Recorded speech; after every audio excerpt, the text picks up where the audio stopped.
నానా చందోర్కర్ ఉత్తరాన్ని రాశాడు.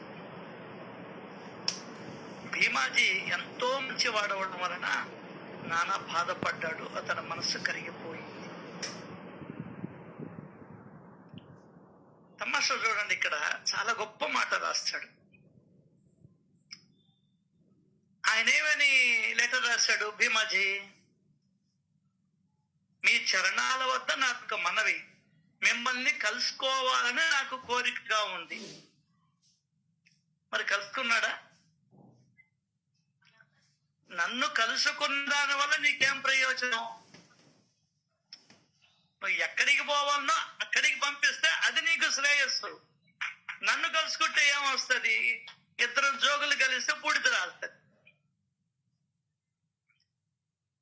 భీమాజీ ఎంతో మంచివాడవడం వలన మరి అంత మంచివాడికి అంత గతి పట్టింది ఏంది? ఈ భీమాజీ పాటిల్ ఉదంతం ఎత్తుకుంటే తల తిరిగిపోద్ది సార్. మామూలు మంచివాడు కాదు భీమాజీ, ఎంతో మంచివాడవడం వలన నానా బాధపడ్డాడు, అతని మనసు కరిగింది. నిజమేనబ్బా, ఇప్పుడు మంచోడివే. బిఫోర్ ఏంది నీ పరిస్థితి? బిఫోర్ నీ బ్యాక్గ్రౌండ్ ఏంది? మరి నానాసాహెబ్ చందోర్కర్కి రాలేదే ఆ జబ్బు? కాకాసాహెబ్ దీక్షిత్కి రాలేదే ఆ జబ్బు? ఇంకెవరికి రాలేదే ఆ జబ్బు?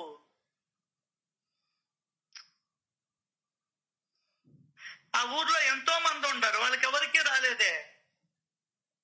దుఃఖం వెతుక్కుంటూ వెళ్తుంది వాళ్ళ ఇంటికి అన్నారే, ఇదే అది. చేసిన కర్మ నిన్ను వెతుక్కుంటూ వస్తుంది. ఏది విడిచిన కర్మ విడవదు, కాలం మర్చిపోదు.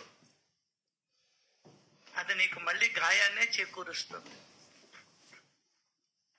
ఆ జ్ఞానం రావాలి. ఇక్కడ సచ్చరిత్ర అధ్యయనం చేస్తే,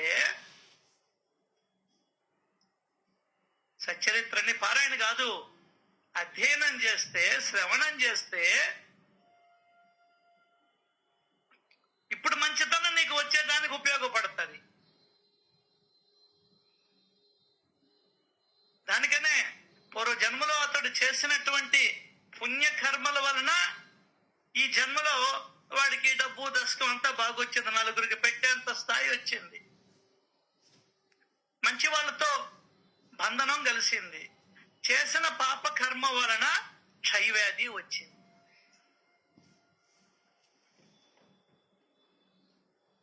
ఇది మనం దీంట్లో గమనించాల్సిన ముఖ్యమైన అంశం. ఏదైనా కావచ్చు, ఫలాని పాపానికి ఫలాని శిక్ష అనే ఉండదు. కొన్నిటికుంటే కొన్నిటికి మనకు అర్థం కాదు. కర్మగతి అతి గుహ్యము అంటాడు. ఏ శిక్ష విధించాలనో అనేది ఆయనకొక్కడికే తెలుసు, జడ్జికే తెలుసు. మనకందుకు లాయర్లకి తెలుస్తుందా? పబ్లిక్ ప్రాసిక్యూటర్లకు తెలుస్తుందా? నేరస్తులకి తెలుస్తుందా? నో. అక్కడ కూర్చొని జడ్జి వాడి బుద్ధికి ఏది స్ఫురిస్తే అది రాస్తాడు. 14 ఏళ్ళ 7 ఏళ్ళ లేదంటే ఉరి శిక్ష.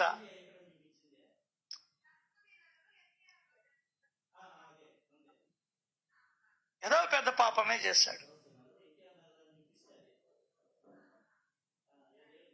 పాపం అంటే ఏంది ఇక్కడ తెలుసుకోవాలి నువ్వు. ఇతరులని బాధ పెట్టడం. ఇతరులు నీ వల్ల బాధపడితే, ఇప్పుడు నీ ఇంట్లో దొంగతనం జరిగింది, ఉన్న 50 సవర్లు ఎత్తుకోబోయారు, నువ్వు బాధపడతావా లేదా? అది లేదు. నీ ఇంట్లో ఎవరినో ఒకరిని కత్తితో పొడి చేశారు, నువ్వు బాధపడతావా లేదా? ఆ బాధ నీకు రిటర్న్ గిఫ్ట్ ఇవ్వాలి భగవంతుడు. అది వాడి న్యాయ సూత్రం. నీకు ఇది అర్థం కాదు. మనం గాయపరుస్తూనే ఉంటాం జీవితాంతం, నష్టపరుస్తూనే ఉంటాం జీవితాంతం. ముఖ్యంగా ఎవరైతే లంచగొండులుగా ఉంటారో వాళ్ళు వస్తారు ఈ కోవకి. పుట్టగెత్తులుండం అంటుంటారు.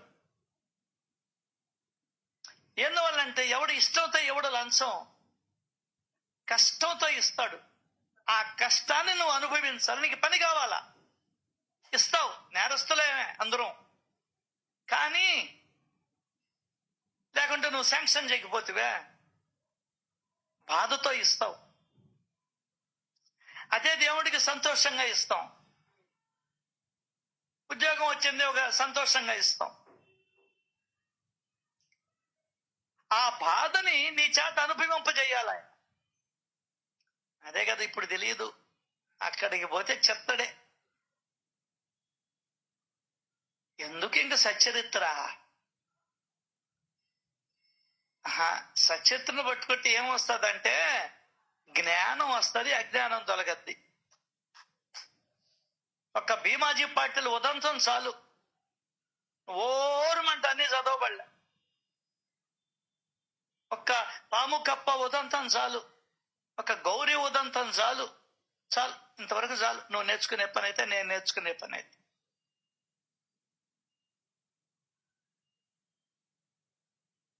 తినేటప్పుడు తెలియదండి, దాని తర్వాత తెలుస్తుంది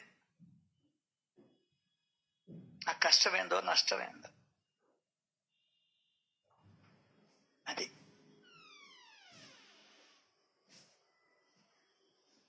అదే చెప్పారు, పూర్వజన్మ స్వయం కృత్వ పాపం వ్యాధి రూపేణ పీడితం.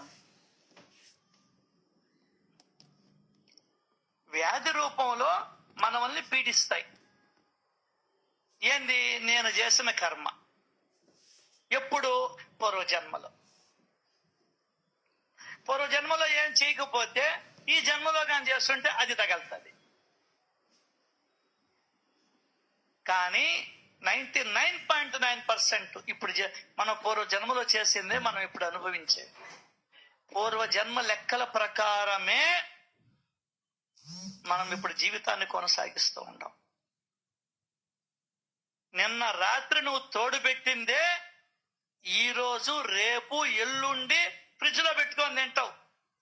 పూర్వ జన్మలో చేసిందే ఈ రోజు, రేపు, ఎల్లుండి, మర్నాడు, వారం రోజులు, 10 రోజులు, నెల రోజులు జీవితాంతం అనుభవిస్తాం. మోకాళ్ళ నొప్పులు, నడుము నొప్పులు వచ్చి.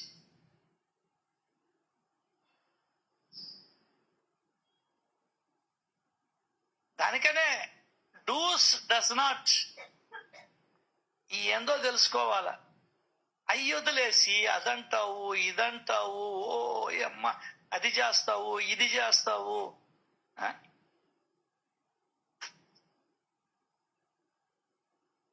అసలుది వదిలేస్తున్నాం.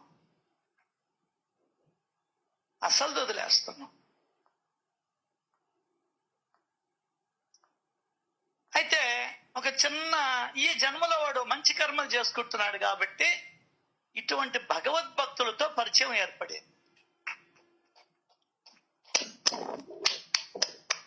అతను మిమ్మల్ని కలుసుకోవాలని ఉంది అని అన్నాడు. నన్ను కలుసుకుంటే ఏమొస్తుంది నాయన? నీ జబ్బుకి ఒక నివారణ ఉపాయాన్ని తెలుపుతా అని జాబు రాశాడు. ఏందే? నీ జబ్బుకి ఒక నివారణ ఉపాయాన్ని తెలుపుతా.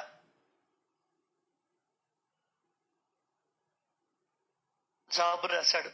వెంటనే వెళ్ళి సాయిబాబా పాదాలు పట్టుకో. ఇదొక్క తరుణోపాయం. మనకు తల్లి తండ్రి వారు ఒక్కరే. మనకే కాదు, అందరికీ వారే కరుణామయ్య అయిన తల్లి. పిలవగానే పరిగెత్తుకుంటూ వచ్చి కరుణతో చేయినందుకుంటారు. బిడ్డల అవసరాలు వారికి బాగా తెలుసు. మరి పిచ్చివాడా, క్షయరోగమే కాదు, వారి దర్శనంతో మహారోగం అంటే కుష్ఠవ్యాధి, మహారోగం కూడా పోతుంది.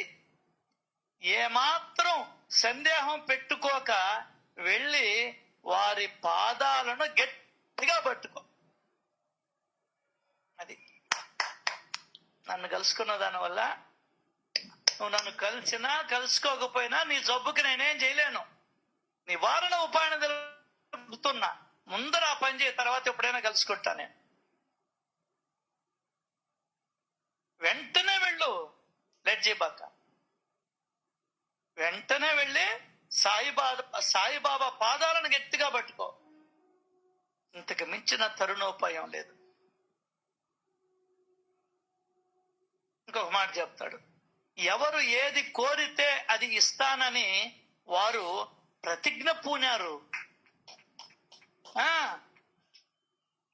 అదే స్వార్థం గాని పరమార్థం గాని అథవా మోక్షాన్ని గాని ఇచ్చే సర్వసమర్థుణ్ణి నేను ఇక్కడ ఉండగా అకాల మరణాన్ని కోరుకుంటావు ఎందుకురా పిచ్చోడా? ఏం కావాలని అడిగావు నువ్వు ఆయన్ని? పరమార్థం అడిగావా? ఇస్తాడు. స్వార్థం అడిగావా? ఇస్తాడు. పరమార్థం చేతికొస్తే వచ్చేది మోక్షమే. అదే లెక్క. ఎవరు ఏది కోరితే అది ఇస్తానని వారు ప్రతిజ్ఞ పూనారు. అందుకే త్వరగా వెళ్ళి వారిని దర్శించుకోమని చెబుతున్నా. వెళ్ళు, చూడు. మళ్ళీ చెప్తున్నాడు, భయాలన్నింటిలోకి పెద్దదైన మరణ భయం కంటే వేరొకటి ఉంటుందా? ఇప్పుడేమలే, మనం ఆడతా పాడతా తిరుగుతున్నామండి. ఎందుకు భయం? మరణ భయం అంటే ఈ శరీరముతో అనేక శరీరాలను ముడిపెట్టుకొని ఉన్నాం మనం. అర్థమైందే? ఈ శరీరముతో అనేక శరీరాలను ముడిపెట్టుకొని ఉన్నాం కాబట్టి నీకు భయం. వీళ్ళందరినీ వదిలిపెట్టిపోతున్నావా? అటాచ్మెంట్ ఎక్కువగా ఉంది మనకు. సపోజ్ ఎగ్జాంపుల్, తల్లి తండ్రి నెల్లూరులో ఉంటారు అనుకో, బిడ్డలు ఫారిన్ లో ఉంటారు, సంవత్సరాలు అక్కడే స్థిరపడిపోయారు. అంత అటాచ్మెంట్ ఉండదు వాళ్ళకి. అంత అటాచ్మెంట్ ఉండదు. నెల్లూరులో కానీ చుట్టుపక్కల కానీ గూడూరులో కానీ లేకుంటే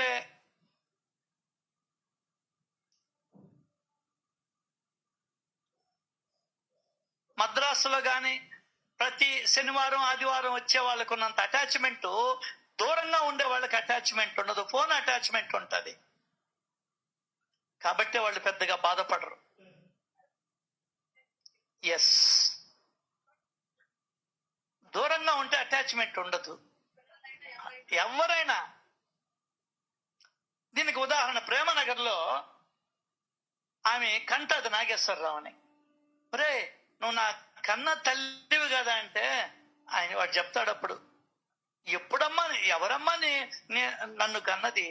నువ్వు ఎప్పుడైనా నన్ను ఎత్తుకున్నావా, పాలిచ్చావా, పడుకోబెట్టావా, లాలబోసావా అని అడుగుతాడు. అటాచ్మెంట్ లేదు కాబట్టి వాడికి కూడా వాళ్ళ అమ్మ మీద ప్రేమ లేదు. ఆయా పెంచింది, ఆయా చనిపోతే ఏడుస్తాడు. అది మనం ఏం చేయాలి? అటాచ్మెంట్ డిటాచ్మెంట్ సాధించాలి. అటాచ్మెంట్ లోనే డిటాచ్మెంట్ కూడా ఉండాలి. ఒక అక్షరమే తేడా, అటాచ్ డిటాచ్. అదే ఆధ్యాత్మికత యొక్క లక్ష్యం. లక్ష్యం అదే, ఇంకేమిలే. ఎందుకయ్యా డిటాచ్మెంట్? దాంట్లో సస్తా, దాంట్లో పోయి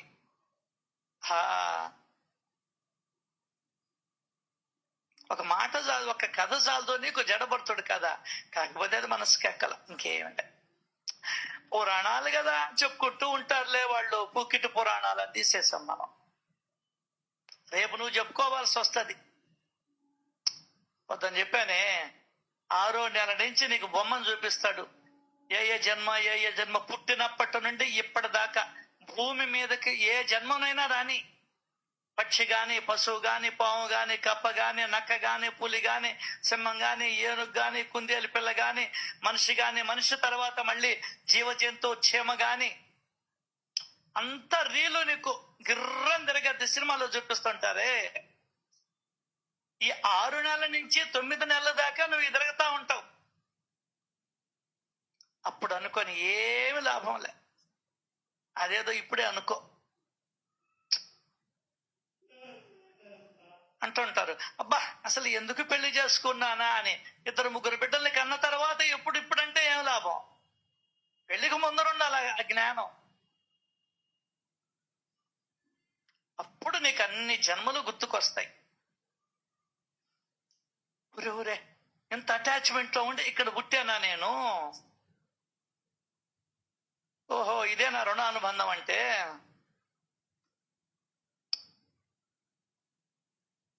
అది అప్పుడు గట్టిగా నిర్ణయించుకొని తపన పడి ఉంటే నీకు సద్గురువు చిక్కుతాడు. ఏందిలే ఇది కూడా వాడు చెప్తుంటాడులే, సత్యత్తుకి పని బాట లేదులే అని అనుకుంటావా? ఓ ఇంకో కొన్ని జన్మలు 432,20,00,000 సంవత్సరాలు ఉన్నాయి. అన్నా ఏం దిగులు పడబడలే. ఇదే మార్చి ఫెయిల్ అయితే సెప్టెంబర్ ఫెయిల్ అయితే మళ్ళీ మార్చి ఫెయిల్ అయితే మళ్ళీ సెప్టెంబరు. ఈ జన్మకి 60 ఏళ్ళు, వచ్చే జన్మకి 4 ఏళ్ళు, అటొచ్చే జన్మకి 15 ఏళ్ళు కుక్క, అటొచ్చే దానికి 18 ఏళ్ళు గాడిద, అటొచ్చే జన్మకి 35 ఏళ్ళు ఏనుగు, అటొచ్చే జన్మకి వారం దోమ, అటొచ్చే జన్మకి 3 ఏళ్ళు చీమ, అటొచ్చే జన్మకి 8 ఏళ్ళు ఎలుక. ఏమో తెలియదు మనకు, నాకేది ఇస్తాడో తెలియదు భగవంతుడు. ఇవి ఆలోచించరా అంటే మనం ఏందేందో చేసుకుంటూ వెళ్తాం. ఇప్పుడు భలే ఉంటుందండి, మామిడి పండు తిన్నప్పుడు భలే ఉండదా? అదిగో నిన్న ఎవరో చికెన్ తెచ్చి ఇచ్చారంట, తిన్నారు, అంతే రోగం వచ్చింది, పడిపోయి ఉంటారు. లేకున్నాడు, కూర్చోలేకున్నాడు, కడుపులో తిప్పుతుంది, వామిటింగ్. అంతేనబ్బా, లెక్కదే, దాని లెక్కలు చూపిస్తుందే. నీకు ఆ సంగతి తెలిసిన కూడా మనకు మనం ఆగలే. దాన్ని చూడంగానే లొట్టలేయాల, లోపల పడేయాల. అది ఇప్పుడు ఏమి జరగదు, తర్వాత జరగదు ఏదైనా కూడా. అర్థమైందా? పెళ్ళప్పుడు ఎంత జాలీగా ఉన్నావు నువ్వు. ఆ రోజు సంబరాలు పోసుకుంటూ, నీళ్లు ఒకరి మీద ఒకరు నీళ్లు పోసుకుంటూ, బియ్యం పోసుకుంటూ,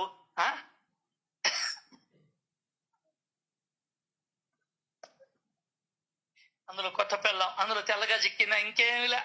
అబ్బా సంవత్సరం అయింది, బిడ్డ పుట్టాడు, ఫైరెక్స్ డబ్బాలుదా, లాక్టోజన్ 1 2 3 4 సరిపోయింది. ఈడు సంపాదన అంతా. ఈడ కూలి పనికి పోతా ఉండే, ఒక రోజు ఉంటుంది కూలి పని, ఒక రోజు ఉండదు. అంగట్లో జీతం 7,000 8,000, ఇంటి అద్దె 4,000 5,000 కట్టాలా. ఇంకేనా ఆయన 3,000తో పెళ్ళాన్ని సుఖపెట్టేదా? అప్పుడు తెలుస్తుంది నాయన ఎందుకు చేసుకున్నానా. తెల్లతోలని చెప్పని చేసుకుంటే నేను తెల్లగా చేసి పెడతారు. అది కథ. అదే ఇప్పుడు పిల్లలకి జ్ఞానం వచ్చింది, ఒక 60,000-70,000 సంపాదన లేదే చేసుకుని అంటున్నా. చాలా మంచి నిర్ణయం అది. దేశ జనాభా కూడా పెరగకుండా ఉంటారు. వీళ్ళకైతే 30 ఏళ్ళు వయసు వచ్చేటప్పటికి వీళ్ళ లోపల స్పెర్మ్ కౌంట్ తగ్గిపోద్ది ఆటోమేటిక్ గా. అన్ని వీకే, ఇంకా వాళ్ళకి బిడ్డలు పుట్టే అవకాశం కూడా లేదు. అనాథ శరణాలయాలు తెచ్చి పెంచుకుంటారు. భగవంతుడి ప్లాన్ వేరే విధంగా ఉంటది. కాలచక్ర రచనా విధానంలో కూడా దైవం యొక్క ఉద్దేశం కనిపిస్తూ ఉంటుంది.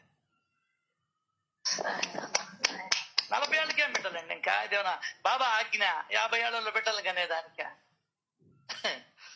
అర్థం కాల. ఈయన కూర్చుంటే లేలేడు, లేస్తే కూర్చోలేడు, ఊబకాయం ప్లస్ షుగరు అన్ని చిన్నప్పుడు వచ్చేసాయి. నాకు 20 ఏళ్ళకి వచ్చేసిన బీపీ. ఇప్పుడు పిల్లకాయలకి 8 ఏళ్ళ అమ్మాయికి షుగర్ వచ్చేసింది. 8 ఏళ్ళు. పాప అమ్మాయిని చూసినప్పుడల్లా జాలి వేస్తుంది నాకు. ఏమి తినేదానికి ఇలా ఇన్సులిన్ స్టేజ్ కూడా దాటిపోయింది. బాబా బాబా బా ఏం కర్మ చేసుకున్నావు అని ఆయన అనిపిస్తుంది ఇవన్నీ చూస్తామంటే. అంతవరకు మేము 64 ఏళ్ళ దాకా ఏం పెద్ద ఇబ్బంది లేకుండా బతుకుతున్నాం. దానికి చాలు కృతజ్ఞతలు దేవుడికి.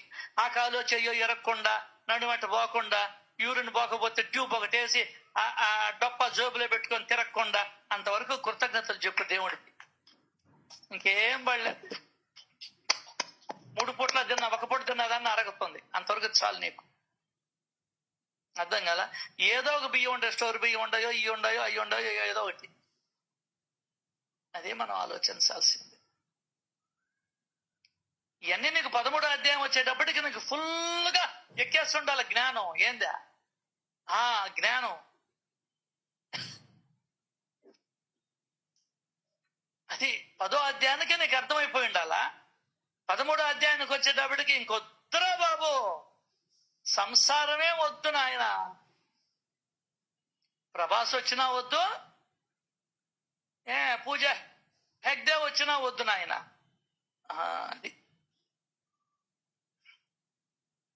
నటించు కావాలంటే ఇంటూ జన్మలకి నువ్వేనండి అని అడుగు. వాడికే తెలుసు ఇది నన్ను కోరుకోవడం లేదు, నేను పడే కష్టాలకి ఎప్పుడెప్పుడు పోతాడు, ఇంక కాకపోతే విధి లేక చేస్తుంది సంసారాలు అని వాడికి బాగా తెలుసు, ఈమెకి బాగా తెలుసు. మీరు ఎంత నైస్ గా దాచిపెట్టుకున్నా ఇవన్నీ ఉంటాయి అందరి లోపల ఆలోచనలు. సరే, భయాలన్నింటిలో పెద్దదైన మరణ భయం కంటే వేరొకటి ఉంటుందా? ఎందువల్ల? మరణం అంటే అంత భయం. భయం అండి. అయితే భగవంతుడు ఎంత గొప్ప మనసు అంటే అయింది, నువ్వు ఎప్పుడు చనిపోతావో నీకు చెప్పలా. కాబట్టి మనం దర్జాగా బతికేస్తున్నాం. అందరికీ మరణం ఎప్పుడు వచ్చిందో తెలిసిపోయింది అనుకో, ఇంకేముందా? అప్పుడెప్పుడో ఏడవాల్సింది ఇప్పటి నుంచే ఏడస్తావు నువ్వు. ఆగస్టు 10వ తారీఖు రమేష్ నీ మరణం ఉందన్నాడు అనుకో, ఇప్పటి నుంచే ఏడుపులు, ఇప్పటి నుంచి చూడండి వస్తారు అమ్మలెక్కలు.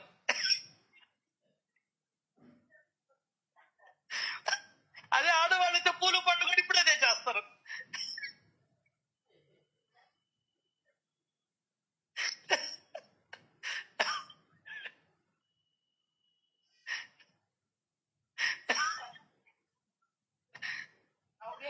సో ఇవన్నీ మనం తెలుసుకోవాల్సిందే.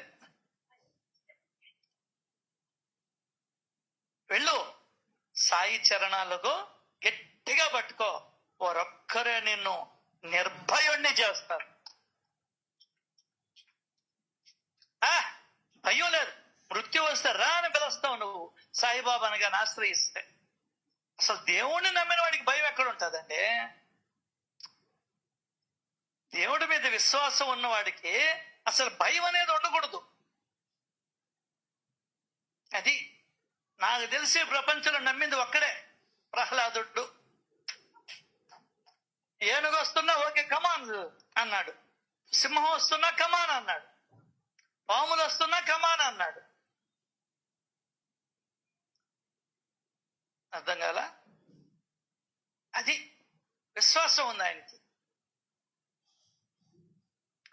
ఒక్కరే నిన్ను నిర్భయుణ్ణి చెయ్యగలరు. ఆ నిర్భయత్వాన్ని నువ్వు సంతరించుకోవాలా. ఏమైతే దవద్ది. గోపాలలో చూడు, వాడేమన్నా భయపడ్డా బాధపడ్డా? నిర్భయంగా ఉన్నాడు వాడు. కోర్టుకేశాడు, ఇవన్నీ జరిగాయి. దానికనే రాజు దగ్గర అష్టలక్ష్ములుంటే అన్ని లక్ష్ములు వదిలిపోతూ ఉన్నా కూడా లాస్ట్కి ధైర్యలక్ష్మి పోతామంటే కాళ్ళు పట్టేశాడు. అమ్మా నువ్వు ఒక్కటి ఉంటే చాలు అంటే. నువ్వు ఎవరినైనా ఎదిరిస్తావు ఈ ప్రపంచంలో, దేవుణ్ణి కూడా ఎదిరిస్తావు నువ్వు ధైర్యలక్ష్మిగా నీ దగ్గర ఉంటే. ధైర్యం అనేది లక్ష్మి అంటే డబ్బులు కాదు. అష్టలక్ష్ములు అంటే డబ్బులు అనుకుంటున్నాం మనం. కర్మ. లక్ష్మి అంటేనే డబ్బు నీకు. అబ్బా ఇంటికి లక్ష్మీదేవి వచ్చిందంట, అబ్బా లక్ష్మీదేవి. అది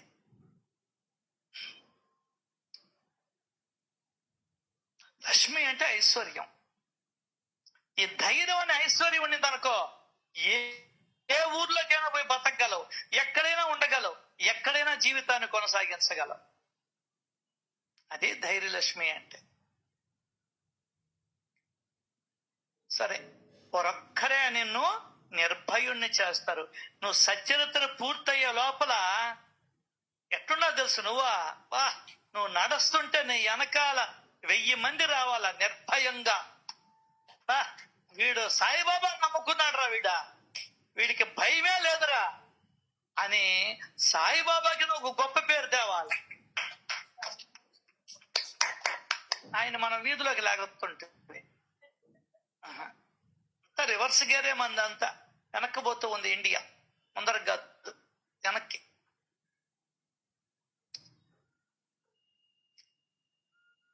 సో పటేలు పరిస్థితి భరించదా అనే బాధతో ప్రాణం అంతమయ్యే స్థాయికి వచ్చింది. ప్రాణాంతకమైనది, ప్రాణం అంతమయ్యే స్థితి వచ్చేసింది. అంటే ఇతనిలో చనిపోతామన్న ఊహ బయలుదేరింది. అట్ ది సేమ్ టైం ఎప్పుడెప్పుడు సాయినాథుని కలుసుకుంటానా, ఎప్పుడెప్పుడు కార్యాన్ని సాధించుకుంటానా అని పటేలు తహతహలాడుతూ ఉన్నాడు. కార్యం అంటే బతికేదానికి ప్రయత్నం. అంతే త్వరగా సామాను సర్దుకొని ఆ మరునాడే షిరిడీ ప్రయాణం అవ్వాలని అనుకున్నాడు. పక్క రోజే. అది ప్రాణభయం కదా, అంత ఇబ్బంది పెడుతుంది ప్రాణభయం.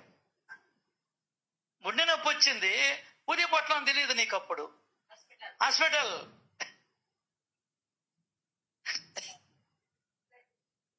అంతకుముందు రోజు ఉదయం పెట్టుకుంటావు నువ్వు, అన్నీ ఓకే. ఉదయ మహిమని నేను 4 సార్లు చదివా, 45 సార్లు చదివా, 25 ఏళ్ళ నుంచి చదువుతానే ఉండా ఉదయ మహిమని. నీకు పెద్ద యాక్సిడెంట్ అయింది, హాస్పిటల్ నారాయణ హాస్పిటల్ లేదంటే రామచంద్ర హాస్పిటల్, వాళ్ళైతే ఎప్పుడైనా చేసుకుంటారు.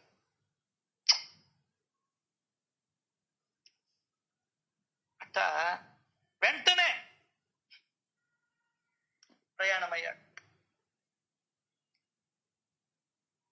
అంతే, ఈ విధంగా దృఢంగా నిశ్చయించుకున్నాడు. ప్రాణం కదండి, పోతే ఎట్లా? అందరి వద్ద సెలవు తీసుకుని సాయి మహారాజు దర్శనానికి బయలుదేరాడు. అప్పుడు కూడా తపనే. నానాసాహెబ్ చందోర్కర్ చెప్పాడుగా, అంత నమ్మకం. ఎంత త్వరగా షిరిడీ చేరుకుంటానా అని తన వారితో కలిసి ఉత్సాహంగా బయలుదేరాడు అన్న. ఆ ధైర్యం వచ్చినాలే సగం బలం ఇచ్చాయి వీటికి. పరా క్షయరోగమేనా ఆయనకు ఒక లెక్క కాదా? మహారోగం కుష్టి వ్యాధిని కూడా ఆపేస్తాడు. మీ క్షయరోగం ఎంత, చిటికి నేలంత పో అన్నాడు ఒక మాట. అంతేకాదు, ఎవరు ఏది కోరితే అది ఇస్తానని ఆయన ప్రతిజ్ఞ పూనారంట. వెళ్ళు, త్వరగా వెళ్ళి దర్శించుకో, ఆయన ఒక్కడే నిన్ను నిర్భయాన్ని చేస్తాడు, మరణ భయం నుండి బయటేస్తాడు. ఇన్ని ధైర్యం వచ్చినా విన్నాడు కదా, ఎక్కాడండి బండి ఉత్సాహంగా. మొత్తం సార్, నువ్వు నీరసపడాలన్నా ఉత్సాహపడాలన్నా మొత్తం నీ మనసే కారణం.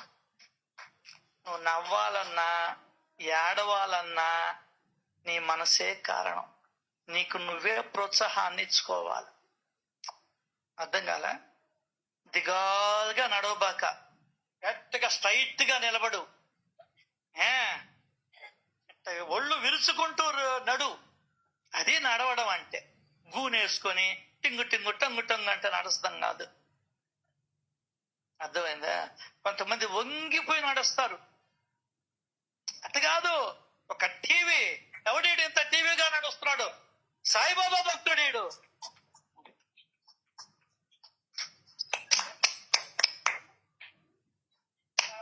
ఎవరేమి ఇంత టీవీగా నడుస్తుంది, దర్జాగా నడుస్తుంది? ఎవరేమి? ఎవరు? సాయిబాబా భక్తురాలు అనేటట్టు ఉండాలి నువ్వు. నీ నడక చెప్పాల, సాయిబాబా నడకను గుర్తు చేయాల. అది అది ధైర్యం అంటే, నిర్భయంగా ఉండడం అంటే. చనిపోతానని చెప్పాడు ఆ జ్యోతిష్కుడు. పోనీ ఉండి ఏమవుతుంది? భూమికి భారం తప్ప ఏమి లాభం? నువ్వు ఉండి లెక్కి నా జలికి అడుగుతా. నేను లెక్కేసుకుంటే ఏమి లాభంలే. ఏ మంచి కార్యం చేశాము? ఎవడికి హాని తెలపట్టకుండా బతికాను, ఎవడిని మోసం చేయకుండా బతికాను, అబద్ధాలు చెప్పకుండా బతికానా? లేదే. మోసం చేయకుండా బతికానా? లేదే. టీచర్లకి కూడా ఎగనాం పెట్టానే? లేదే. ఏది సరిగ్గా లేదే. ఎన్ని అబద్ధాలు, ఎన్ని మోసాలు. అయితే కుట్రలు కుతంత్రాలు లేవు, అంతవరకు మేలు. ఏమయ్యా, ఈ బతుకు బతకాల్సిన అవసరం ఉందా? నిన్ను నువ్వు ప్రశ్నించుకో. నీ ఇంట్లో వాళ్ళు కూడా ఎప్పుడెప్పుడు సస్తారా ఎత్తేస్తామని ఉండారు.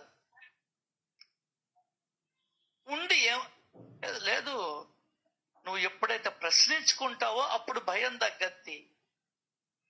ఎంత చిట్కాలు, నేను వంటింటి చిట్కాలు కాదు, యూట్యూబ్ లో కొడితే వచ్చేదానికి. నీ వల్ల ఏమి లాభం అది చెప్పు. అది తెలుసుకుంటే ఏమి లాభం లేదు అని తెలిసినప్పుడు లాభం లేనప్పుడు ఉంటే ఎంత పోతే ఎంత. చొక్కా జినిగిపోయింది, ఏం చేస్తాం, బయటపడేస్తుల్లా అంటూ మసిగుడ్డ కింద ఉపయోగించుకుంటాం.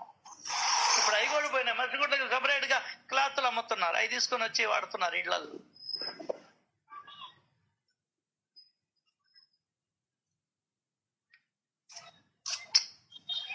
ముందర నువ్వు వేస్ట్ ఫెలో అని తెలుసుకోవాలి. మీతో పెట్టుకో.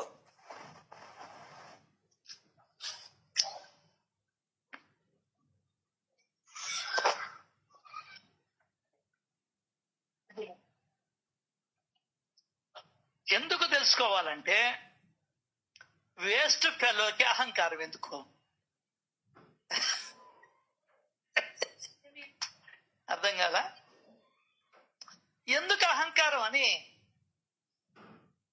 ఎన్ని సాధన మీద మీకు అర్థం అవుతాయి, ఎన్ని ఆలోచిస్తూ ఉంటే మీకు అర్థం అవుతాయి.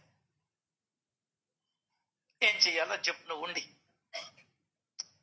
పిలకాలంటే అది సరే, పెళ్లి కావాల్సిన వాళ్ళు ఉన్నారంటే అది సరే, ఓకే, అది కూడా మన చేతుల్లో లేదు. సరే ఓకే ఓకే ఓకే, 70 వచ్చేసాయి, 65 వచ్చేసాయి, ఇంక అయిపోయింది కదా మన సర్వీసు.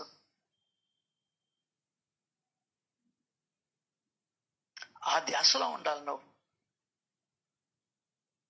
కాబట్టి ఎప్పుడు మృత్యువును గుర్తుపెట్టుకుంటూ ఉండమన్నాడు హేమాద్రి పంత్.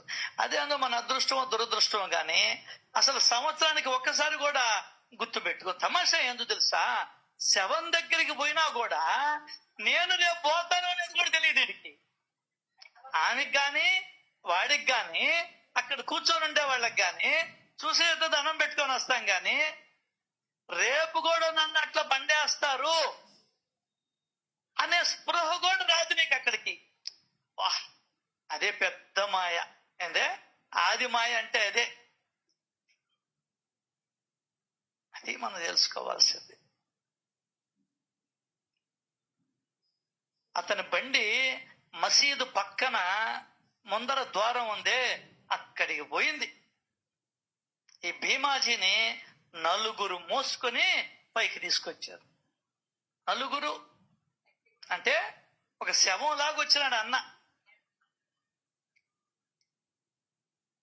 నానాసాహెబ్ కూడా అక్కడే ఉన్నాడు వారి వెంట. మాధవరావు కూడా అక్కడికి వచ్చాడు.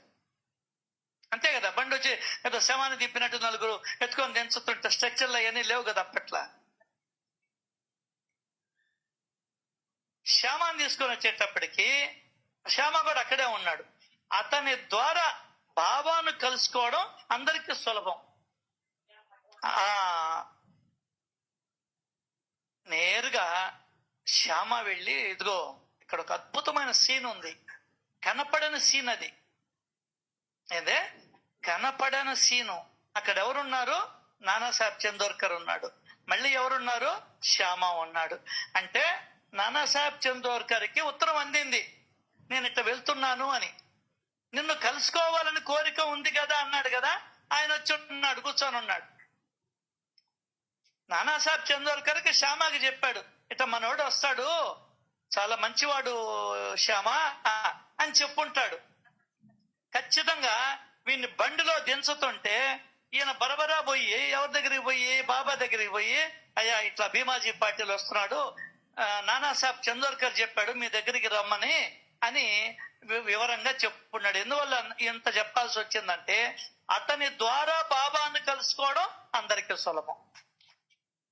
సో ఈయన కూడా శ్యామ ద్వారానే కలుసుకున్నాడు. కాబట్టే పటేలును చూచి బాబా ఒకే ఒక మాట అన్నాడు, శ్యామ, ఈ దొంగను ఎక్కడి నుండి తీసుకువచ్చి నా మీద పడవేశారు, ఇదేమైనా మంచి పనేనా అని అన్నాడు. ఇంకేమంట అర్థమైపోయింది ఆయన ఎవరు.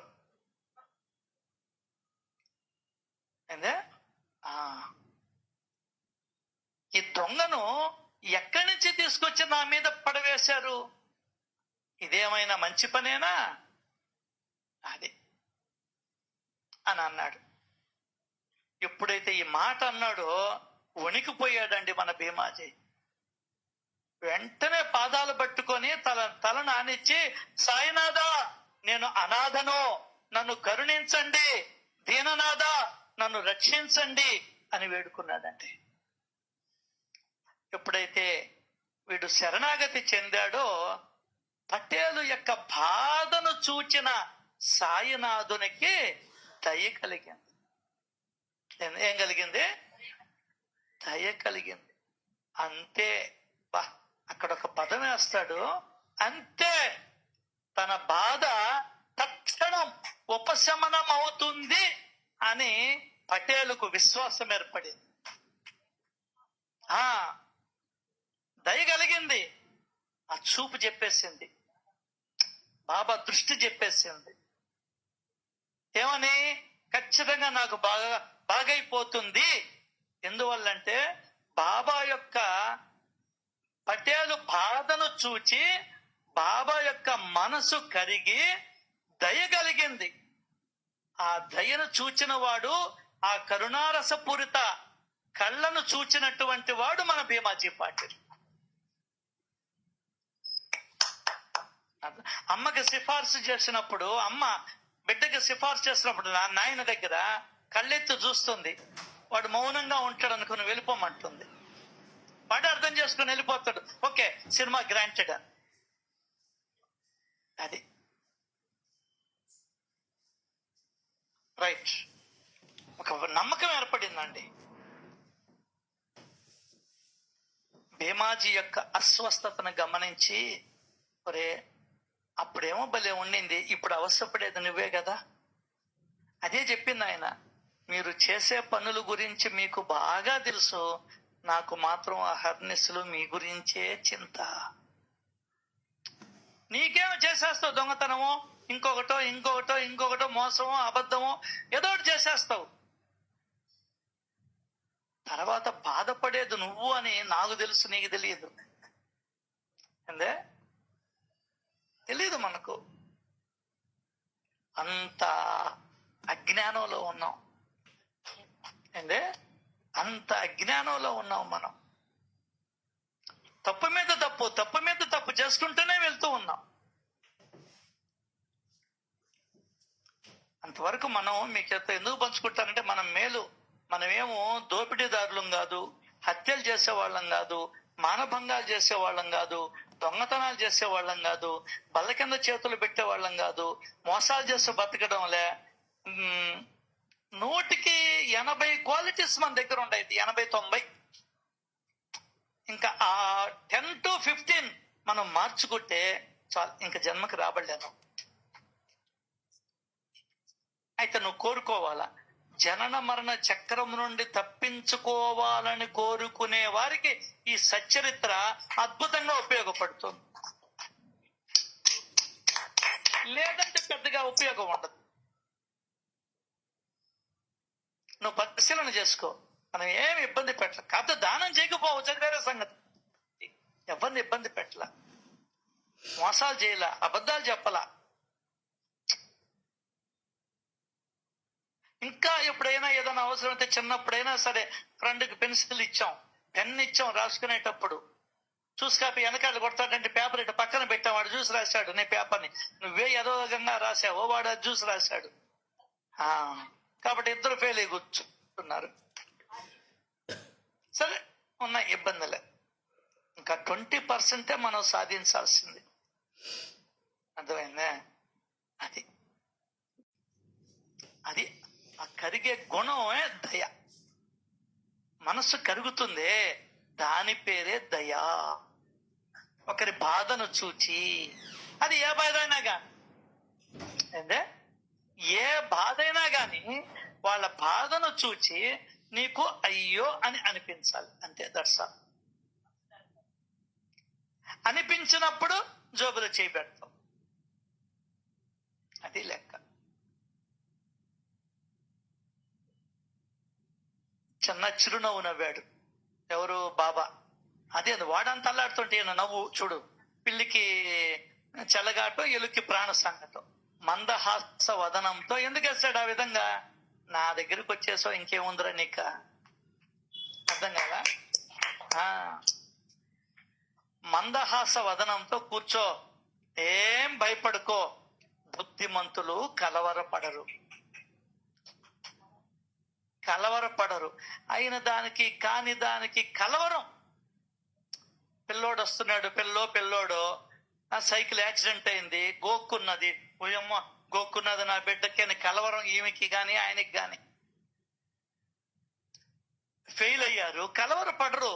ఎవరు? తెలివిగల వాళ్ళు చిన్నదానికి, అయిన దానికి కాని దానికి, చిన్నదానికి పెద్దదానికి ఒకటే టెన్షన్ పడుతుంటారు ఇళ్లల్లో. నో, అదే అన్నాడు, బుద్ధిమంతులైతే కలవరపడరు. మిగతా వాళ్ళకంటే కలవరపాటు ఉంటనే ఉంటది.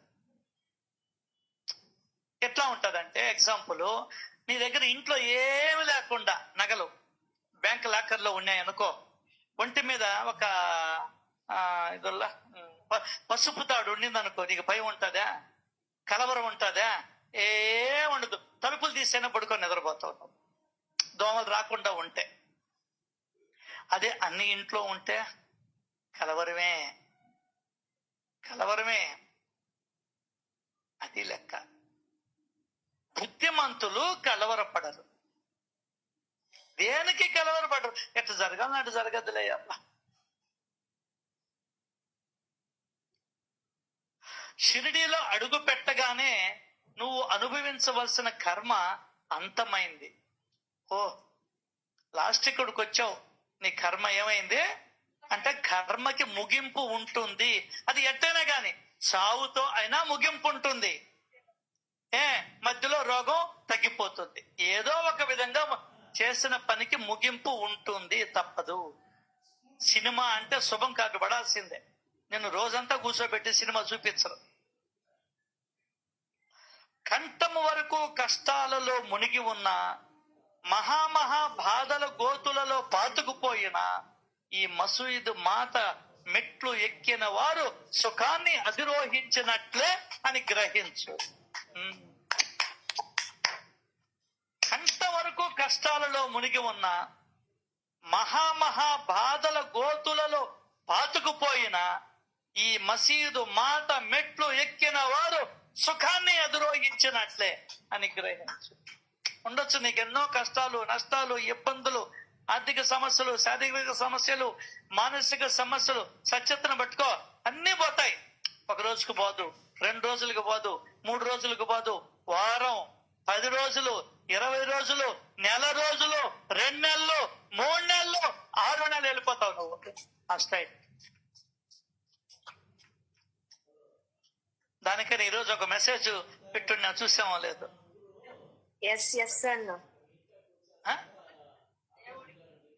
కాదు, చెట్లు వేసారంట, మామూలు చెట్లు ఎదుగొచ్చేసాయంట, వెదురు చెట్టు ఎదగలేదంట. వీళ్ళన్నీ కాపు కోసం అన్ని వచ్చినాయంట, మళ్ళీ కూడా చెట్లు వేసారంట, వెదురు చెట్టు ఎదగలేదంట. 5 ఏళ్లకి వెదిగిందంట, ఎదగడం 100 అడుగులు పైకి వెళ్ళిపోయిందంట.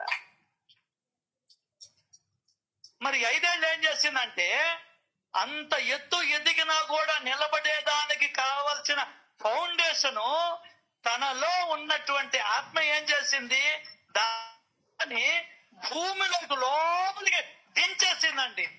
చీల్చుకుంటూ పోయిన ఏళ్ళు అప్పుడు నిలబడ్డది. అంతే ఇది కూడా. నువ్వు సచేతన అధ్యయనం చేస్తూ ఉంటే సంవత్సరం 2 ఏళ్ళు అంత తీసుకోవడానికి టైము. అబ్బా, ఆయన దగ్గర అరువు బేరం ఉండదు, బాబా దగ్గర ఏందే అరువు బేరం ఉండదు.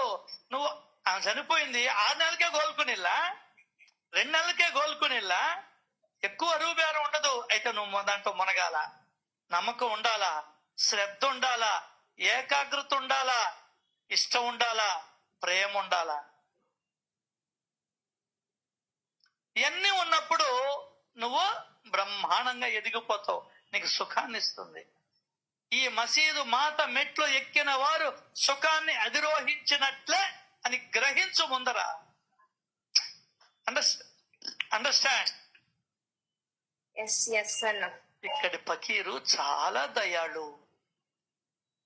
అసలు ఈ మాటల్ని రోజు నువ్వు అనుకుంటున్నా కూడా నీ మనసు కరిగిపోద్ది అంతే. ఇక్కడి ఫకీరు మామూలు దయాలు కాదు, చాలా దయాలు. అంటే పనికి మాలని నన్ను తీసుకుని ఆయన దగ్గర కూర్చోబెట్టుకోవాలా?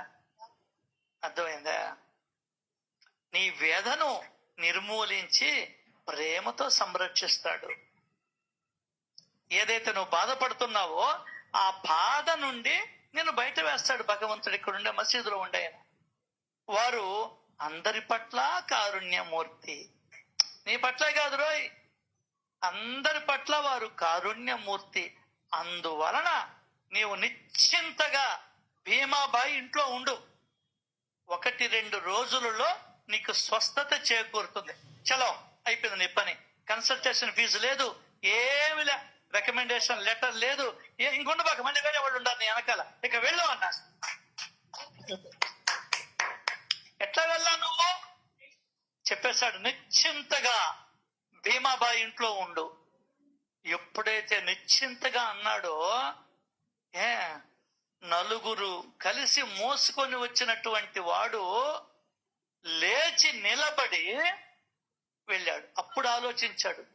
ప్రతి సెకండ్కి దగ్గుకుంటూ ఉండి రక్తం గడ్డలు గడ్డలు కట్టేవాడు అదే రాస్తాడు ఇక్కడ. వెళ్ళు అన్నాడు. దైవ యోగము వలన అమృత ఆశీర్వాదం ద్వారా ఒక ఆయువు లేని వాటికి పునర్జన్మ కలిగినట్లు పటేలుకు తృప్తి కలిగా.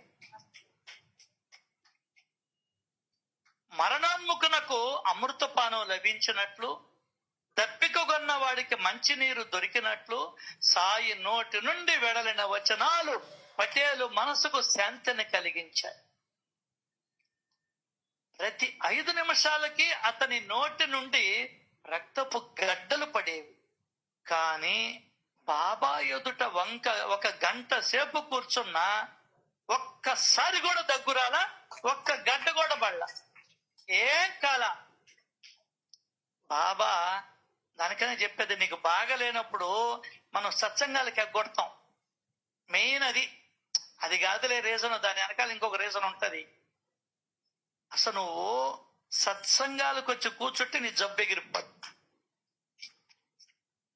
నేను ఎంతో మందిని పరీక్ష చేశా. ఇది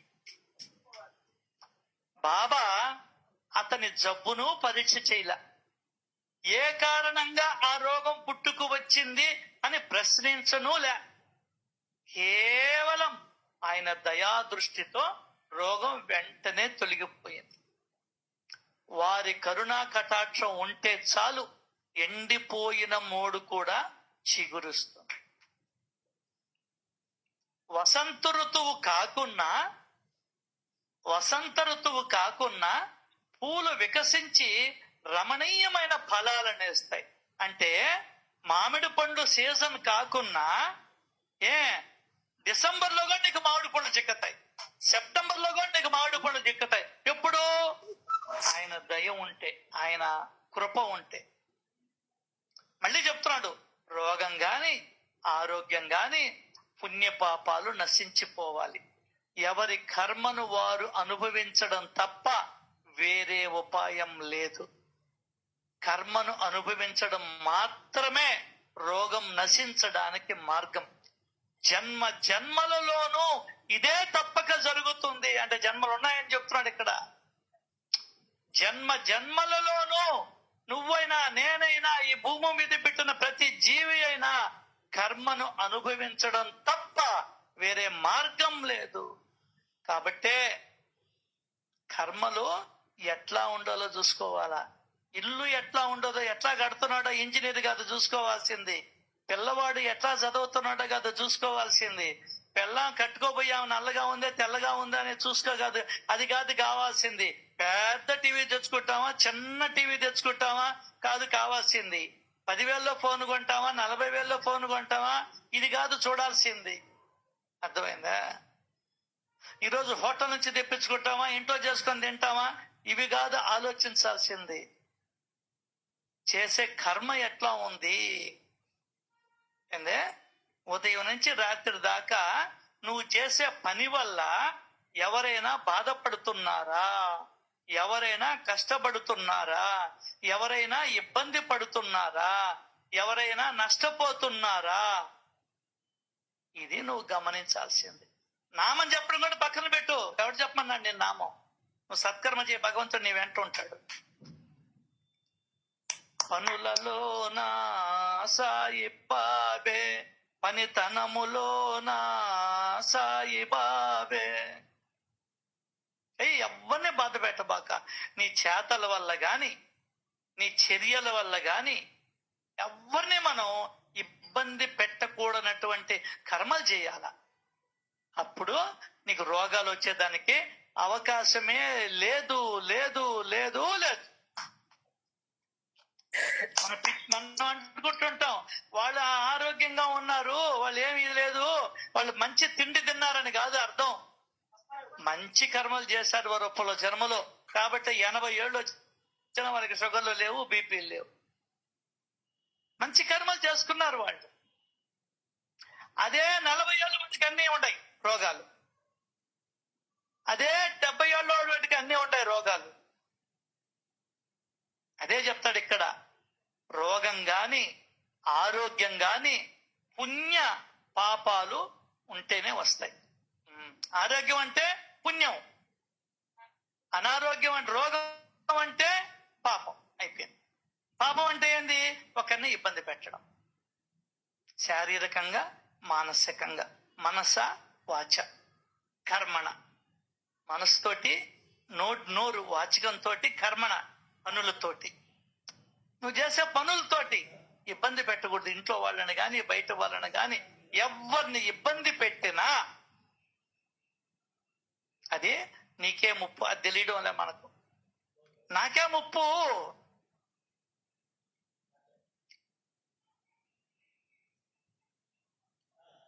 కర్మను అనుభవించడం తప్ప రోగాన్ని తొలగించే మరో ఉపాయం లేదు. అయినప్పటికీ ఒక్క ఉపాయం చెప్పాడండి. జన్మలలోనూ ఇదే తప్పక జరుగుతుంది. కర్మను అనుభవించడం తప్ప రోగాన్ని తొలగించే మరో ఉపాయమే లేదు. అయినప్పటికీ అన్నాడు హేమాద్రి పంత్. అంటే ఏదో ఉంది. ఆ ఏదో అనేది రేపు వచ్చే సత్సంగంలో తెలుసుకునే ప్రయత్నం చేద్దాం. శ్రీ సచిదానంద సమర్థ సద్గురు సాయినాథ్ మహారాజ్ కి జై జై జై. జై జై అన్న.